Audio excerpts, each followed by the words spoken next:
Well, spoiler alert, I am rather proud of this one. In this video I am going to tell you how to make a Fallout 4 character that is almost impossible to defeat, who is a skillful stealth assassin, an excellent close quarters fighter, an adept at crowd control, and an explosives master. His name is Barry Trotter. He is essentially a mage in a seemingly non-magical world of Fallout. Because what's a mage in video games usually? Someone who can do crowd control,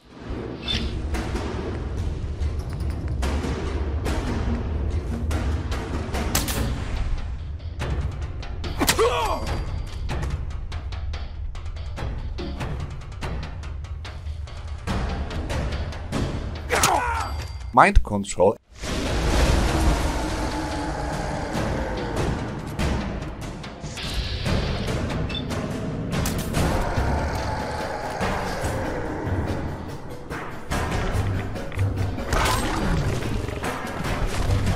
explosions, and summons.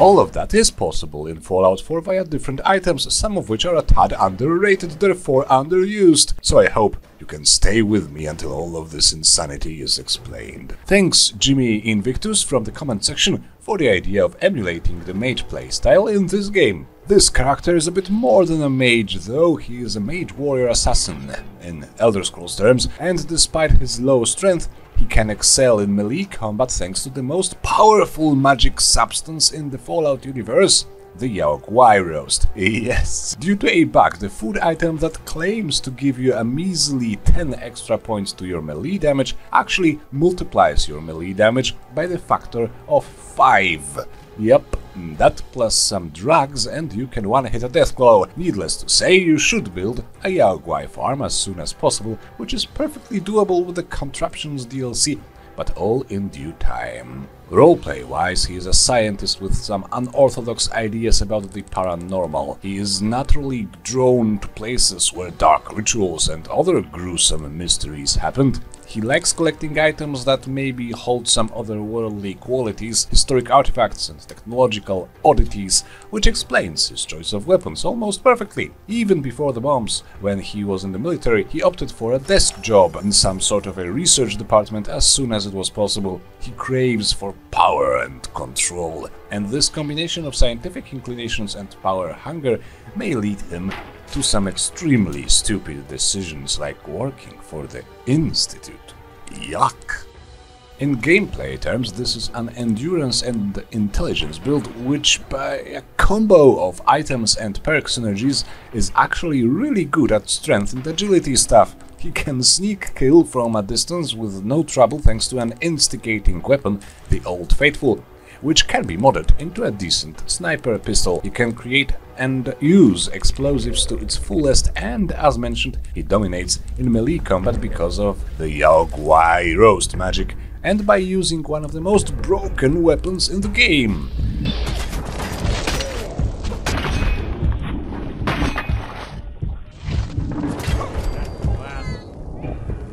We start off with the following special stats: strength of 3, perception of 4, endurance of 9, charisma of 2, intelligence of 6, agility of 3, and luck of 1. I won't hold it against you if you think these numbers are just randomly generated. But no, there is method to this madness. I ran a few versions of this build as a thought experiment in the build planner and in-game, and this is the only way to acquire all the well-synergized perks I wanted in exactly 51 levels while sacrificing a grand total of 1 level up for attribute training. Everything else are the actual perks this way. Also, high endurance generates high HP, which is nice. Charisma needs to be raised to 3 with I am special as soon as possible so that you can get the first rank of Lone Wanderer as soon as possible. In fact, let's make a quick plan for the entire playthrough, as the order of things really matters here. First, you go the intended way of reaching Concord on day 1, getting a few levels and picking up the Perception Bubblehead so that the Demolition Expert becomes available. Upon returning to Sanctuary, start working on your Yaogwai farm. For that you first need a rat stack farm, and for that you need a carrot farm. There is a copious amount of carrots free to grab at the slog, so once you have a few stimpaks and ammo for the road, go there, take your prize. You can, however, do a few easier locations in the northwest quadrant of the map first to obtain some valuable components for your happy animal farm. Hunt down all the rat stack you meet and keep their meat. Don't cook it, you are going to need it raw. As soon as you have those carrots, plant some of them in Sanctuary. A carrot farm will regularly resupply the stock of rat stack meat if you remember to keep the food value much higher than the population in the settlement. We won't be able to use the local leader perk, meaning Sanctuary is likely to remain your main home base, as it is one of the very few settlements with all the crafting benches, crafting stations readily available, so let's build everything important there. So plant those carrots and assign a farmer to them, but keep at least 12, maybe 8, so that you can build up to 3 rat stack cages. Now you have the ability to build and sustain a few Yaogwai cages. With Yaogwai meat and a carrot and tato farm, you can make a fresh batch of Yaogwai roast each time you visit Sanctuary. Your life has just become much easier, as you can always deal 5 times your normal damage with melee weapons. You may also work on producing a lot of water, way more than your settlers need, so that you can have something to sell when you go to Diamond City, which is our next destination. If you have a Brahmin at this point, it means you are also producing fertilizer. Nearby Abernathy farm also has a lot of fertilizer to offer. This means you can also produce some jet to sell. So sell all your valuable stuff in Diamond City and use the caps to buy the Syringer rifle and the Old Faithful, which is a laser pistol with the instigating legendary effect. At this point you definitely have 1 or 2 ranks of sneak, so instigating bonus to damage plus sneak attack bonus to damage mean you can take down a lot of enemies before the combat even starts. If you can't afford both of these remarkable weapons, prioritize the Syringer and grab all of the Nuka-Cola and Mute Fruit in Diamond City. Craft as many Pax syringes as possible. Pax syringes are the best ammo for the Syringer. They always work on living enemies regardless of their level, making them completely calm and non-hostile. This means you now have mind control. You can pacify enemies if a fight gets wrath, or before a fight, to prevent them from searching for you, thus making sneak attacks a lot easier to pull off.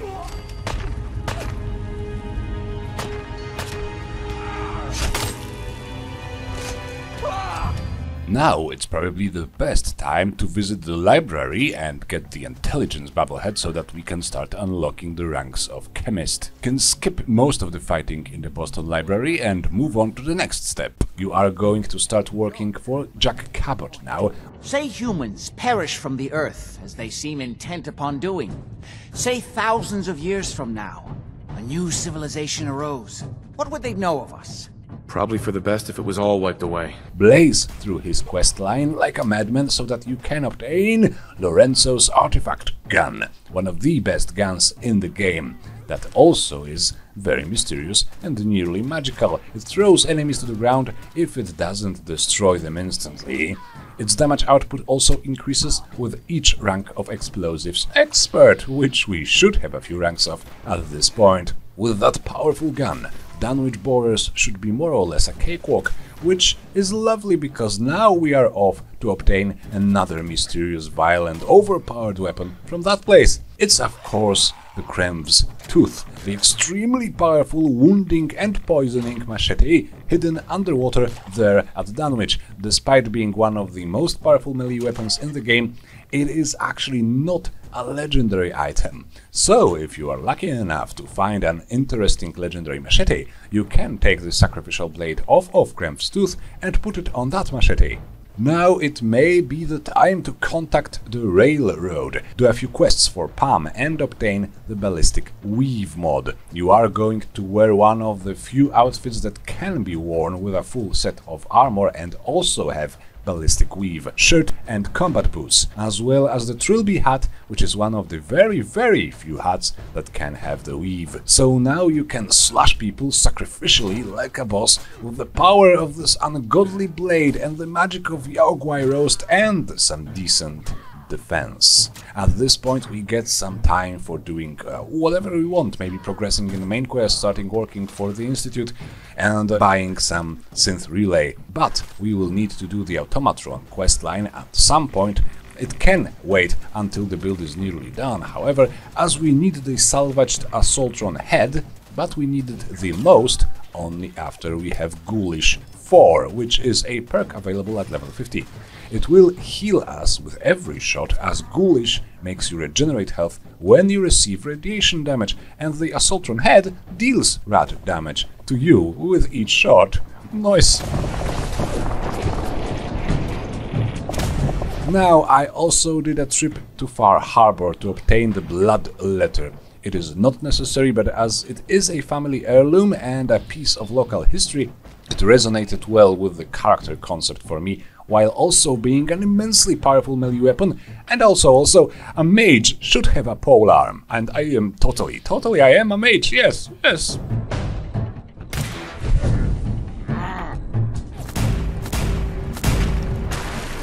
With the build nearly complete, you will probably feel like a mage too. You will have the explosives galore with all the Demolition Expert, you will have the crowd control of Pax syringes and perhaps some other syringes. The syringer can also be used to spawn bloatflies from the corpses of defeated foes. This is in place of summoning.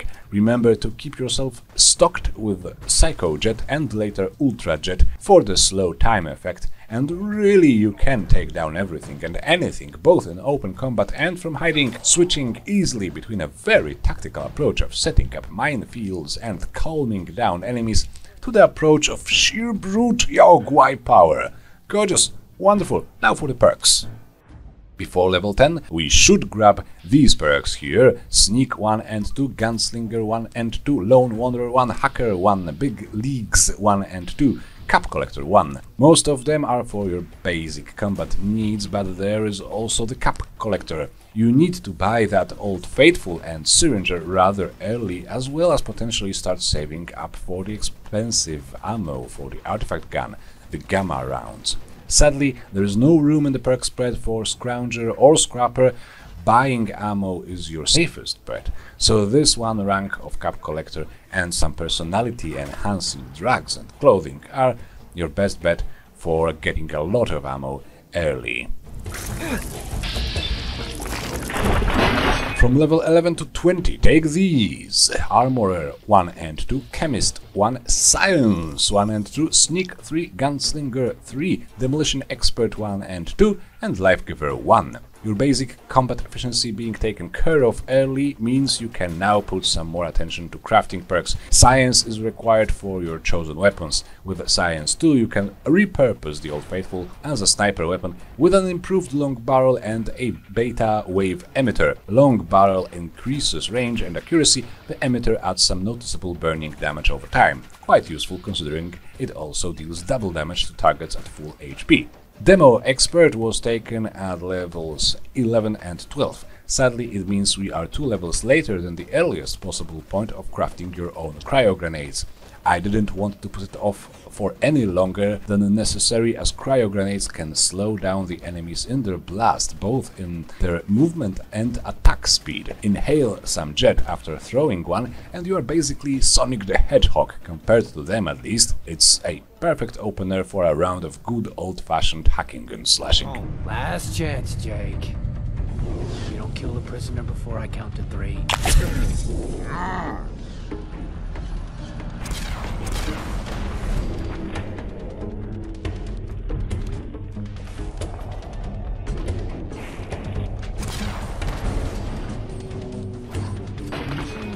Chemist 1 is needed to unlock the ability to craft your own Ultra Jet, and that was my main goal. We don't need to rely on chems as much as a pure melee build, so the rest of the Chemist was unlocked much later. For the next 10 levels we need the slightly belated Life Giver 3, preferably at level 22, granting us the constant health regeneration, greatly reducing the reliance on stim packs. Later it will combine fabulously with solar-powered and ghoulish. Needless to say, Gunslinger and Sneak should be taken pretty much as soon as they become available. Science 3 is going to be the last rank taken in Science.